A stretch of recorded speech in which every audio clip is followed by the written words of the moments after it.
Bonjour à tous, bienvenue dans cette nouvelle vidéo.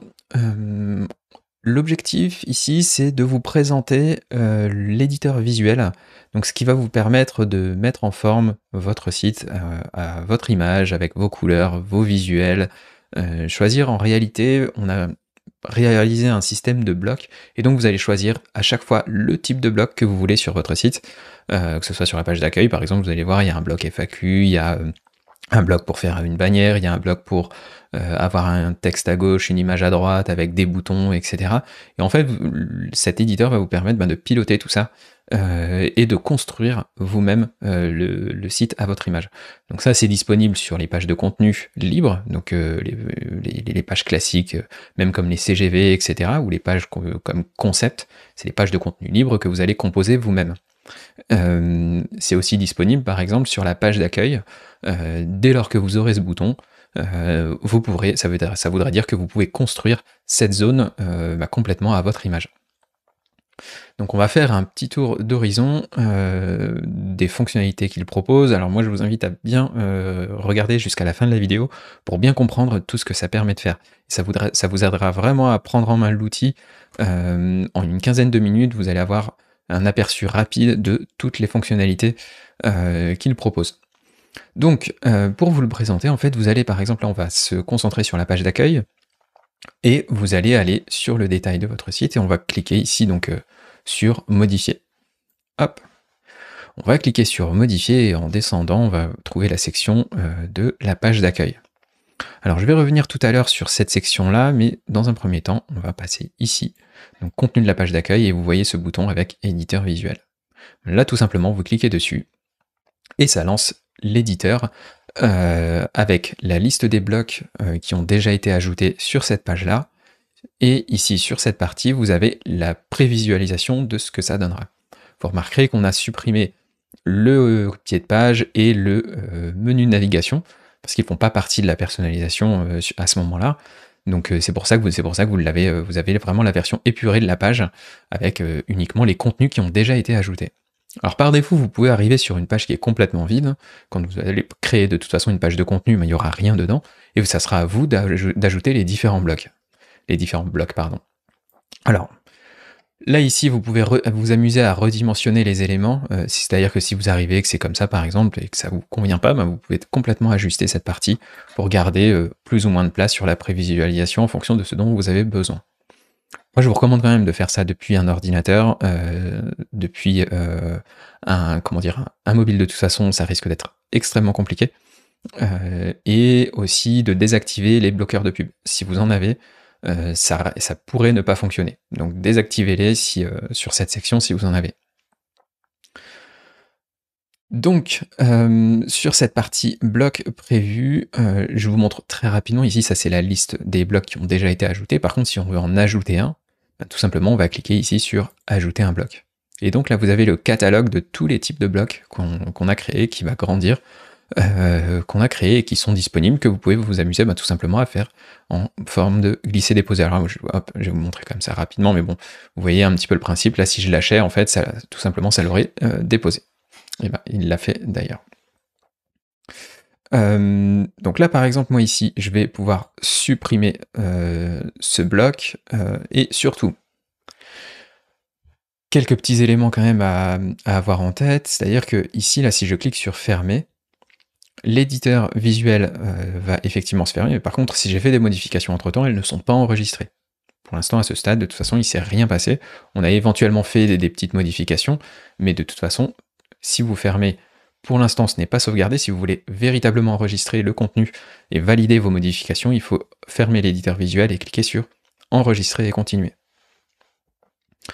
Voilà, ça c'était le petit warning important à vous rappeler. Si on fait un petit tour, vous avez certainement vu qu'ici il y a la version mobile. En fait, il y a la petite icône avec le téléphone, et en fait c'est pour vous donner un aperçu de ce que ça donnerait en mobile.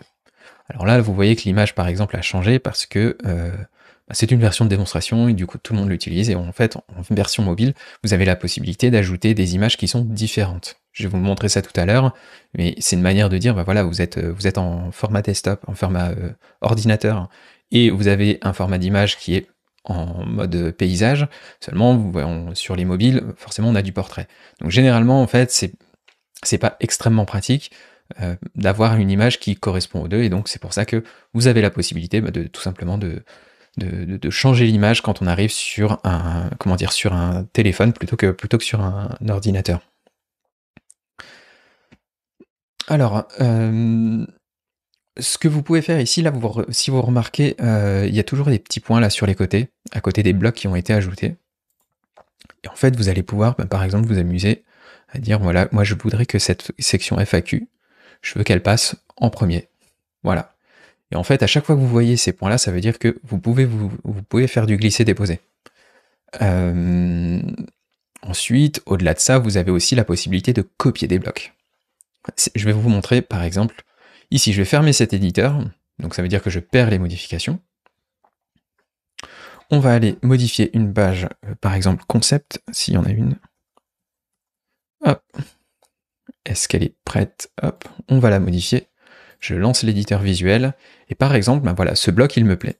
Je clique dessus, juste ici, et je vais pouvoir cliquer sur copier. Donc là, ce bloc est dans ma presse-papier. Et maintenant, tout simplement, je vais retourner sur l'édition de ma page d'accueil. Hop.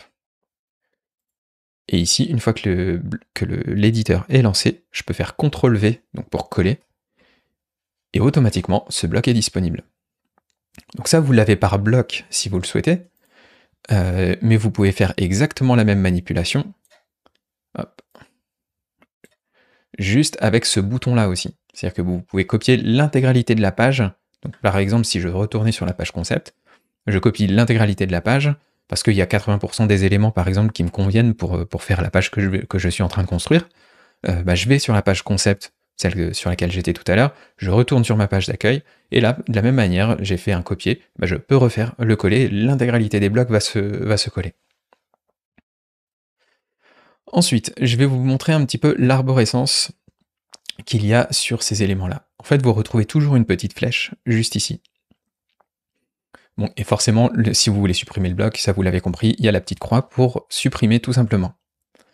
Ce qui se passe, c'est que quand on va cliquer ici, par exemple, sur cette petite flèche, ça va dérouler toutes les options. Donc là, sur celui-là, on a le contenu qui est disponible. Alors, ça va pas être le bloc le plus intéressant pour vous, je pense. On va plutôt prendre section avec icône. Mais là, vous voyez que, du coup, sur ce bloc-là, hop, voilà, quand on clique, j'en profite quand même, si vous cliquez sur la zone, ici, dans la prévisualisation, vous cliquez sur le bloc qui vous intéresse et automatiquement, on va aller le sélectionner ici pour que vous puissiez, tout simplement pour savoir à quoi ça correspond. Alors, je reprends ici, par exemple, le titre va s'afficher juste là, ça correspond à ce titre-là. Vous avez ensuite la description qui s'affiche en dessous, et en fait, ça, c'est des éléments qui se répètent. Et vous allez pouvoir en ajouter tout simplement autant que vous voulez. Alors, généralement, quand même, on reste sur des affichages un petit peu corrects, mais l'idée, c'est de vous présenter un petit peu les choses. Par exemple, ici, je retrouve une nouvelle petite flèche. Donc là, on a donné le titre, et vous voyez, il y a écrit « Abonnez-vous à la box de votre choix ». Et donc, si je déplie ce titre-là, on voit ici l'arborescence, hop, on voit toutes les options qui sont disponibles. Et donc là, je vais pouvoir choisir une icône, et je vais pouvoir uploader un fichier, si jamais j'ai une nouvelle image à ajouter que je veux présenter ici, etc., etc. Alors faites attention, pas de photos qui sortent directement de l'appareil photo numérique ou ce genre de choses, mettez-les à la bonne taille, respectez bien les dimensions. Là par exemple vous avez 3 images, vous voyez qu'il y en a une qui n'est pas à la bonne dimension, donc forcément ça crée un décalage. Donc faites attention à bien respecter systématiquement les dimensions, les mêmes dimensions dans ces éléments-là. Et voilà, et on a aussi la possibilité tout simplement d'ajouter un bouton. On va pouvoir choisir le libellé du bouton, et le lien, la destination du lien, et on va pouvoir choisir si c'est un bouton de couleur primaire ou de couleur secondaire, si vous le souhaitez. Et là, de la même manière, je peux le supprimer. Ensuite, vous allez retrouver assez régulièrement cette petite tabulation qui s'appelle apparence. Et l'objectif, c'est de vous permettre de choisir le mode d'affichage. Par exemple, c'est vraiment des options de mise en forme, en fait. Donc là, par exemple, vous avez le remplissage qu'il va y avoir donc au-dessus et en dessous. Donc là, par exemple, je peux l'augmenter. et hop, automatiquement ça va gonfler le remplissage. Et je peux choisir une couleur de fond, si je le souhaite. Je peux choisir par exemple, je sais pas moi, de le mettre de cette couleur-là, bon ça sera très moche forcément. Et je peux choisir aussi la couleur du texte, juste ici. De la même manière, je peux choisir aussi de mettre une image en fond, et je peux choisir aussi de mettre une image qui soit différente de l'autre en mobile. Donc voilà, vous avez vraiment toutes les options qui sont disponibles juste ici, et vous pouvez replier un bloc si jamais vous voulez repasser à autre chose. Une petite chose quand même à vous montrer, c'est ici par exemple, vous voyez, vous l'aviez vu tout à l'heure, il y a ce petit bloc qui apparaît. Et en fait, ce qui se passe, c'est que l'objectif, c'est de vous permettre tout simplement de mettre en gras, en italique, de souligner, de mettre des liens si vous le souhaitez, ce genre de choses. Et quand on veut choisir par exemple la couleur, vous avez cette petite palette qui apparaît. Et cette petite palette, finalement, vous avez la main dessus. C'est-à-dire que vous pouvez choisir la liste des couleurs qui vont s'afficher ici. Je vous montre tout de suite comment ces couleurs sont déterminées par la liste des couleurs que vous avez qui sont juste ici. Donc en fait, ça c'est des codes couleurs HTML, et vous pouvez mettre le code couleur que vous souhaitez. Moi je vous mettrai le lien dans la description d'un site voilà, qui vous permet de générer des palettes de couleurs qui sont cohérentes entre elles. Mais par exemple, si je prenais par exemple cette... voilà, tout de suite ça l'a copié. Mais hop, je vais en générer une nouvelle. Et ici, ça correspond du coup au code HTML. Et là, je peux le copier tout simplement. Je le copie, je retourne dans mon éditeur, et si je voulais la remplacer, je préfère cette couleur-là, hop. Et c'est bon, c'est fait. Il me reste plus qu'à enregistrer, comme ça j'ai impacté directement la petite palette de couleurs. Ensuite, je vais vous montrer un élément qui est quand même assez important, c'est la bannière. La bannière, ça correspond à ce bloc-là. Et en réalité, ça correspond du coup à un élément de la bannière, mais à l'intérieur, vous pouvez ajouter autant d'éléments que vous voulez. C'est-à-dire que l'image de fond, le texte, la description, les boutons si vous en voulez, etc., tout ça, ça correspond à un bloc. Et là, je vous remontre en dépliant, vous voyez qu'il y a un seul élément en fait, au niveau de la bannière. Donc il y a un seul élément et je peux choisir du coup son apparence. Ici, je vais par exemple mettre le titre. Hop, mais forcément il est en blanc sur blanc, du coup vous le voyez pas à ce stade. Je vais éviter cette modif. Hop. Mais dis donc. Hop, on va recharger ça. Hop, on va reprendre comme ça. On le déplie. Alors là, effectivement, on le voit pas parce que c'est blanc sur blanc. Donc faites attention quand même sur les couleurs que vous choisissez, et vous avez ici du coup aussi quelques options supplémentaires pour choisir comment aligner le texte en fait. Ou en faire éventuellement de temps en temps, vous aurez l'option pour faire une liste, voilà, on a essayé de limiter un petit peu certaines options pour que, voilà, que les éléments restent cohérents. Et de la même manière, vous retrouvez cet ajout de boutons. Si vous voulez en ajouter encore un, vous pouvez toujours en ajouter. Ici, je lui remets le libellé. Je lui colle le lien de destination, etc., etc. Et en allant à nouveau dans Apparence, je vais pouvoir choisir d'aligner les boutons. Par exemple, là, je peux choisir de les mettre les uns en dessous des autres. Je vais pouvoir choisir la position du texte, la couleur de fond, si je n'ai pas mis d'image, la couleur du texte également, que je peux forcer pour remplacer la couleur existante.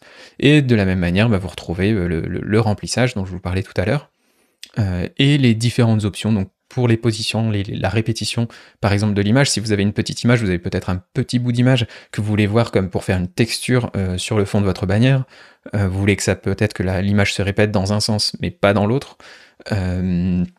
Donc voilà, tout ça je vous laisse le découvrir, mais en fait à partir de là vous avez la possibilité de faire précisément la bannière que vous souhaitez en réalité. Et enfin une dernière petite option qui est importante, c'est-à-dire que si vous avez une vidéo YouTube que vous voulez mettre sur cette section, vous avez cette section vidéo et vous avez simplement besoin de coller le lien de la vidéo YouTube et vous voyez qu'il y a ce petit player qui apparaît. ce petit player apparaît, et si je ferme et que j'enregistre, en retournant sur le site, hop, vous voyez qu'automatiquement c'est apparu. Et donc vous avez une modale qui apparaît pour la lecture de la vidéo, tout simplement. Tac. Sinon, tout à l'heure on était passé sur cette liste de couleurs. Donc ça correspond à la liste, la petite palette de couleurs que vous aviez vue tout à l'heure. Par contre, ici, il y a encore d'autres options. Ça correspond aux autres couleurs qu'il va y avoir sur votre site. Donc par exemple, la couleur primaire, l'élément, la couleur véritablement dominante, la couleur du texte en général, avant que vous ayez appliqué d'autres couleurs dessus, etc. La couleur, voilà, pour les messages d'alerte, vous pouvez en changer la couleur. Et en fait, on a essayé de mettre des noms de variables qui soient suffisamment clairs pour que vous puissiez faire les modifications vous-même. C'est là aussi que vous allez pouvoir changer la police qui s'affiche sur vos sites. Par exemple, la couleur des boutons primaires et secondaires, c'est ici que vous allez pouvoir tout simplement mettre le code couleur HTML qui vous convient, etc., etc. Si vous voulez changer la couleur du pied de page, là actuellement c'est blanc, si on voulait le passer en noir, tout simplement on indiquerait le code couleur HTML noir, etc. Et en fait, sur toutes ces sections, vous avez la possibilité directement de changer les couleurs. De la même manière, vous avez aussi la possibilité de mettre du contenu libre, donc du contenu avec, on appelle ça, en réalité, imaginez, vous avez besoin, par exemple, je sais pas, de faire votre page de CGV ou autre, tout simplement, vous allez ajouter un bloc, et vous allez ajouter le bloc en Markdown. Donc là, moi, par exemple, je vais le glisser. Hop.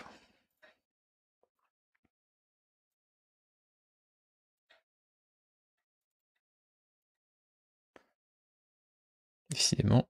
Hop. Ça y est. Donc là, j'ai le bloc Markdown qui a été ajouté, et en fait, le Markdown, c'est une syntaxe qui vous permet de dire, par exemple, si je fais dièse, espace, titre, ça veut dire que c'est un titre. Si je mets juste du texte comme ça en retour à la ligne, c'est du texte qui va s'afficher en dessous. Texte. Et si vous avez un titre de niveau 2, par exemple, je mets 2 dièses et je mets titre 2. Vous allez voir, du coup, comment dire, ça donne des formats de titres pour votre référencement, etc. Où il y a toute une très légère syntaxe, mais de toute façon, pour faire des pages de contenu, c'est le titre, généralement, et en dessous le texte. Je vous mettrai quand même le lien dans la description pour tout simplement pour avoir toute cette petite syntaxe, si vous voulez faire des listes, si vous voulez faire des tableaux, etc. Mais cette zone a pour but justement de vous permettre de faire du contenu en mode texte à l'intérieur de vos blocs. Ensuite, je voulais vous présenter aussi le bloc de FAQ, parce qu'il a différentes options. Si je clique dessus, automatiquement il est sélectionné. Et donc là, vous avez par exemple ici le titre qui s'affiche, et vous avez ensuite là le titre de la question 1. Et quand on déroule toujours, vous avez le contenu qui est disponible avec vos possibilités de changer la police, le format de police, de mettre en gras, etc., etc., ou de centrer le texte. Et en réalité, vous l'avez vu tout à l'heure, la première question est présélectionnée, mais vous avez ce système qui permet de dérouler en fait. Alors, par contre, il y a des options supplémentaires, toujours quand on clique sur Apparence. C'est-à-dire que ce bloc de FAQ, vous pouvez choisir toujours la couleur de fond, etc. Ça, je ne vais pas revenir dessus. Mais là, vous avez cet onglet supplémentaire, cette petite case à cocher pour switcher, du coup, en mode tabulation. Et du coup, là, si je clique sur titre 2, par exemple, alors pas dans la prévue, mais automatiquement, ça sélectionnerait ici, là, la réponse pour la question titre question 2. Voilà pour cette section. Et maintenant, on a aussi cette partie galerie. Alors juste avant, je vais quand même fermer et vous montrer quelque chose. Si vous utilisez la galerie et que vous souhaitez utiliser votre compte Instagram, pensez véritablement à aller dans la section réseaux sociaux et à indiquer l'URL de votre compte Instagram. Et qu'il y ait déjà quelques publications dessus. Faites attention à ne rien mettre derrière le nom, ici. C'est-à-dire que mettez pas les points d'interrogation HL, F, etc., etc. Vraiment, vous vous contentez de l'URL normale, et maintenant on peut retourner sur cette partie éditeur visuel. Je vais aller dans cette galerie d'images qui correspond du coup, hop, à cette section. En fait, ici, vous avez cette option qui s'appelle « Récupérer les images depuis Instagram ». Là, vous allez pouvoir indiquer tout simplement l'adresse des réseaux sociaux, si vous en avez, si vous voulez en mettre pour cette section d'autres. Et vous pouvez choisir un mode d'affichage peut-être un peu différent, si vous voulez le titre à gauche, si vous voulez que ce soit centré. Ensuite, dans la section apparence, vous avez aussi la possibilité de mettre en avant cette image justement, ou de rester sur un système de galerie classique. Donc là, en fait, juste pour revenir très rapidement dessus, ce que ça veut dire, en fait, c'est qu'on est allé chercher votre compte Instagram et on a récupéré les dernières publications qu'il y avait dessus. C'est-à-dire que c'est pas le tag de votre, comment dire, le tag qui pourrait représenter le nom de votre marque ou peu importe. On va véritablement récupérer le contenu des dernières publications. Mais par contre, si vous voulez faire une galerie hors compte Instagram, et récupérer, juste choisir les images qui s'affichent ici, et ben vous décochez cette case-là, hop, et automatiquement, forcément j'ai cette galerie qui est disponible, et vous allez pouvoir choisir de mettre toutes les images que vous souhaitez en fait. Et si je veux en ajouter une, ben, tout simplement, bon là je vais reprendre la même image, je vais ajouter une image, et automatiquement ça s'ajoute. Ensuite, le dernier bloc que je voulais vous présenter, c'est le bloc des formules. Hop. Tac. Alors, si vous voulez voir lequel, ce bloc-là, c'est juste celui-là. Donc là, par exemple, vous voyez, on retrouve le titre, donc les formules de la Winebox, la description qui s'affiche juste ici, et en dessous, ben, c'est des éléments qu'on va pouvoir répéter pour présenter vos formules. Donc là, si je déplie, je retrouve les différentes options, l'image qui s'affiche en haut, le titre qu'on va afficher, le prix qu'on va afficher, une information complémentaire, les arguments de vente que vous souhaitez, les différentes informations, les différentes informations que vous allez vouloir mettre en avant juste ici. Si vous voulez qu'il y ait ce petit bloc, la meilleure vente que vous voyez là tout autour, pour mettre en avant par exemple une formule en particulier, bah, simplement remplissez ce libellé en fait. Libellé de mise en avant. Si vous supprimez ce libellé, bah, automatiquement ça disparaît tout simplement. Et vous pouvez choisir du coup le libellé pour le bouton ici, je m'abonne, le lien vers votre formule, la formule qui correspond en fait, ou le produit, hein, en fait, vous faites comme vous voulez, et surtout derrière le type de bouton que vous souhaitez. Voilà, je pense qu'on a fait le tour, des principales fonctionnalités. Par défaut, vous avez des éléments comme ça. Moi, je vous invite à parcourir quand même le catalogue, et à vous dire, bah voilà, je veux cliquer, je veux ajouter.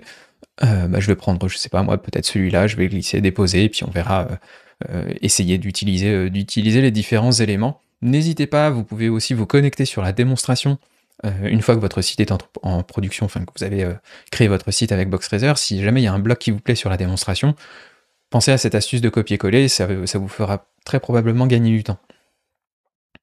Je profite quand même de faire un petit point sur la gestion des images. Ici, faites attention, je le redis, à ne pas prendre des photos directement depuis l'appareil photo numérique. C'est-à-dire que elles risquent d'être trop lourdes, votre visiteur va devoir les charger.